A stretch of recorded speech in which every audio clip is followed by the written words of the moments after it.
Hi, it's Tiffany, and welcome to the Be Code by Tiffany. Have you ever had a moment when you wished that you had spoken up, but you didn't? Or when you knew deep down what was right for you, but you stayed silent instead?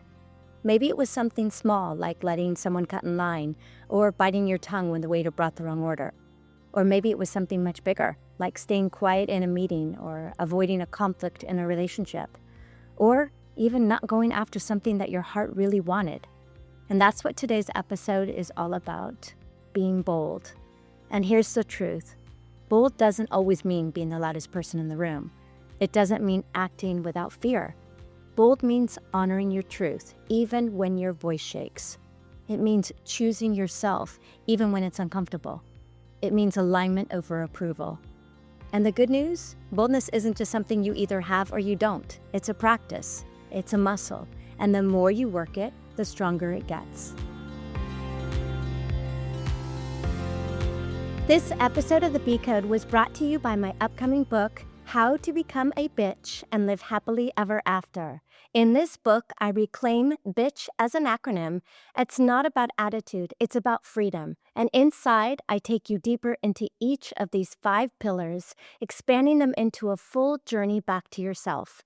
This book is my heart, my story, and the framework that has helped countless women transform their lives. It comes out this year, but you don't have to wait. I created a free Be Code starter guide just for you.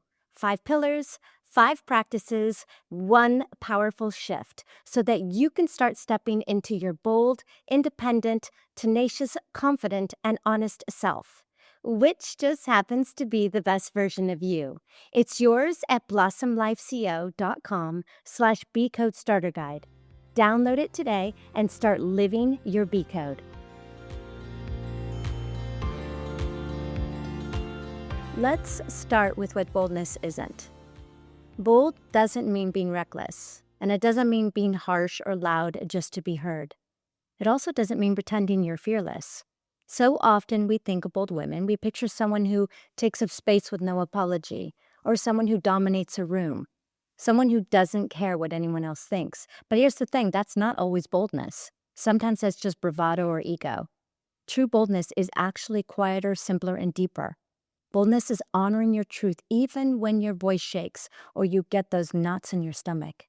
It's choosing yourself even when it's uncomfortable. And it's standing tall in who you are, even if that just means standing alone. Boldness is alignment over approval. Think about this. Have you ever silenced yourself because you just didn't want to be difficult? Or have you ever ignored your gut just to keep the peace? I know I have. Have you ever thought, if I speak up, they'll think less of me? That's the very place where boldness belongs. Because boldness doesn't always roar. Sometimes it whispers, no, that doesn't work for me. Sometimes it walks away. And sometimes it's just standing in your truth even when no one claps for you. And here's what I've learned. Every time I've chosen boldness, I've built my self-trust. And self-trust is the foundation of everything else. Your confidence, your independence, and your resilience.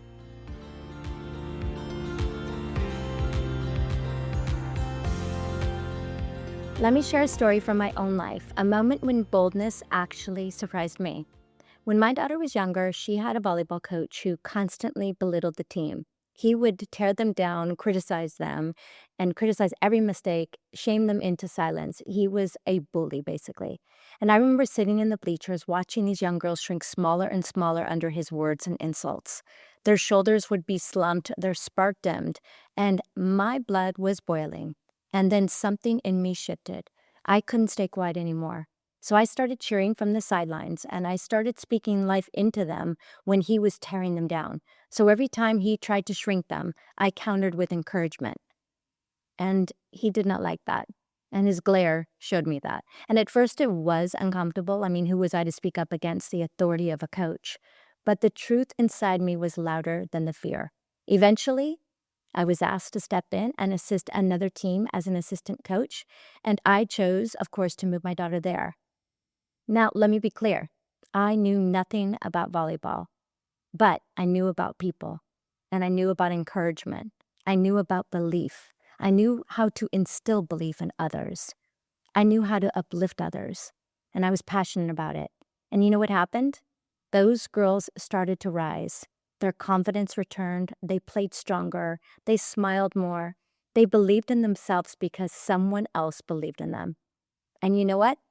Our team went on to win the league championship. I was so proud of them. And that experience showed me something that I'll never forget. Boldness doesn't just change your life. It actually changes the lives of other people around you. And that's what boldness does. It ripples out. It can empower and it can transform entire rooms and teams and families and communities. So how do we actually practice boldness? Because boldness isn't just a personality trait, and it's not something you're born with or without. It's a muscle, and the more you use it, the stronger it gets. So here are some ways to practice boldness right now. Start small and safe. Boldness begins with the little things. So return the meal that wasn't right, or speak your preference about where to eat dinner. Ask for help when you need it. These tiny acts can build courage. Another one, name your truth privately first. So every day take a moment to ask yourself, what do I want? What do I need? What do I feel? The more you name your truth privately, the easier it becomes to voice it publicly. Also, practice saying no without apology. So this week, try saying no once without cushioning it with, I'm sorry. Just, no, that doesn't work for me, period. You'll be amazed at how freeing that is. Another one is use your body to anchor your boldness. So I always taught my kids this when they were little. Stand tall, shoulders back, feet grounded, place one hand on your heart and one on your belly, and remind yourself, I belong here, I am safe here, I trust my truth. Maybe you can even keep a boldness journal. Write down every bold moment, no matter how small or big. And over time, you'll build a record that proves that you are bold. And remember, boldness can be quiet. Sometimes boldness is just walking away. Sometimes it's choosing silence. I've learned this over and over again. Boldness honors your soul and not your ego. Let me give you an example. One of my clients was terrified of setting boundaries. She was convinced that if she spoke up, people would leave her. So we started small. First, she told her sister she couldn't talk during work hours. Then she told her boss that she couldn't take on a new project until finishing another. And do you know what happened? Exactly. People didn't leave her. They actually respected her more. They began to take her more seriously. Her boldness also gave her her freedom, and it gave others clarity. That's the gift of boldness. It doesn't push the right people away, it draws them closer. Before we dive into today's Flip the Switch moment, I want to share what that really means. Flip the Switch is my signature mindset technique.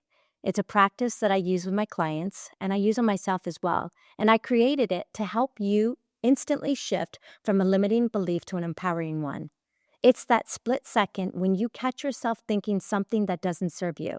And instead of letting it spiral, you choose a better thought. You replace it with the exact opposite, perhaps, like from I can't to I can, or I can't to I can learn.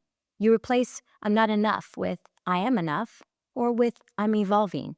It's about retraining your subconscious one thought at a time to reflect who you really are, not who your fears told you to be.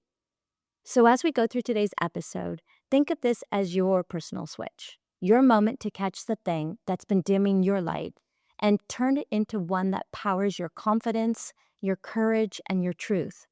Now let's flip the switch on what it really means to be bold. When you catch yourself shrinking, second-guessing, or seeking permission to be seen, flip the switch by saying, I am safe to be seen. My light doesn't take from others. It inspires them to rise too.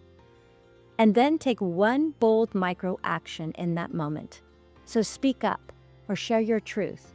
Wear that outfit. Post the message. Make that call. Boldness builds through action.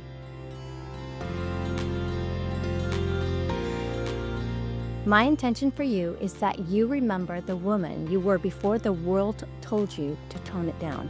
That you reconnect with her fire, her playfulness, her courage, and let her lead. May you walk into every room not to prove you belong, but to embody the truth that you already do. Because being bold isn't about being loud. It's about being unapologetically you. And I want you to know that you're not broken. You don't need fixing. What you need is remembering. Remembering how to tap into your worth, your voice, your power. And that's what we're going to do here together, here on this podcast. Because you are the heroine of your own story. I'm just here to remind you. So I hope you tune in and join me every other week to get your dose of truth, empowerment, and perhaps a gentle nudge to become the woman you were always meant to be.